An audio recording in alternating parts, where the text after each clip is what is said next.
leo nina furaha kutumia fursa hii kuambia katika mkoa huu Daktari Samia ametupatia bilioni 42.34 za kulipa fidia katika maeneo mbalimbali ya mkoa wetu. Tuna ujenzi wa barabara Mianzini pale, ina urefu wa kilomita 18, fidia iko nadaiwa. Akaja waziri wetu wa fedha, nikamleta waziri wetu wa ujenzi na mbunge wa Arusha DC, akajenga hoja, tukakubaliana, tukanyanyuka, nikaomba pesa. Awamu ya kwanza zikaja bilioni 1.3, awamu ya pili zimekuja bilioni 1.7. Kwa hiyo barabara ile ya Mianzini ya kilomita 18 tumepewa fedha zote za fidia takriban zaidi ya bilioni 3, na tayari wananchi wameingiziwa fedha zao. Lakini pia tunajenga uwanja mkubwa wa ndege Karatu. Eneo la Karatu lile lilihitaji fidia. Rais nimemwomba, kanipatia bilioni 5.9, wananchi wamelipwa fidia.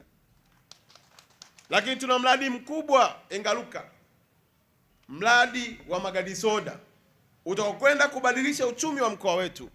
Takriban bilioni 14 Daktari Samia ameshatupatia ndani ya huu mwaka mmoja nilioko hapa, na tayari wananchi wanalipwa nini? Fidia zao. Ukienda Rumeru hapa tuna Duruti, lile eneo limechukuliwa na jeshi, na eneo hilo lilikuwa linahitaji kulipwa fidia. Tumejenga hoja, tumepata bilioni 7.9, wananchi wamelipwa fidia. Lakini kama vile haitoshi, tuna eneo jingine la Afcon ambalo hilo wananchi walihitaji kulipwa nini? Fidia. Hivi ninavyoongea tumeshapewa tayari bilioni 7 na milioni 274 kwa ajili ya kulipa fidia. Na hapa tulipo leo Losiru hapa, mnajua mmehangaika, watu 110 ngapi? 17. Tayari kuna mshiko wa bilioni 2.278 kwa ajili ya kuwalipa fidia.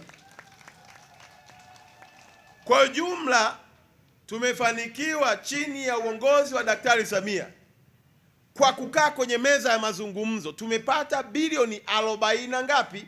Na 2 zinazokwenda kwa wananchi kutatua migogoro, usumbufu, manyanyaso na kupata haki yao, wakakae na nyumba zao, wafanye biashara zao, waendelee kuiombea taifa lao, kumwombea rais wao na kuipenda nchi yao.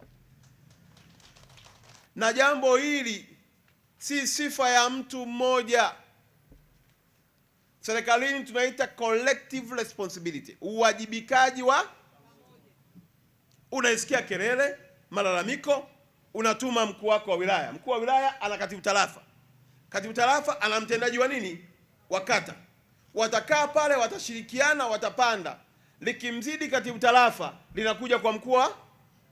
Mara ya mwisho alivyokuja Waziri Mchengerwa, mliokuwepo pale kwenye mkoa, tukamweleza umuhimu wa wananchi hawa kulipwa fedha zao.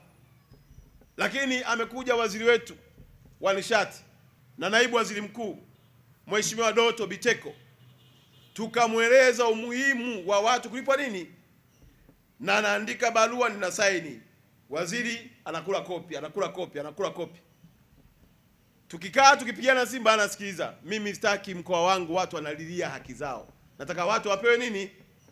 Na hicho ndicho nilichotumwa na rais wetu, kuhakikisha kwamba kila mwananchi anapata anachostahili.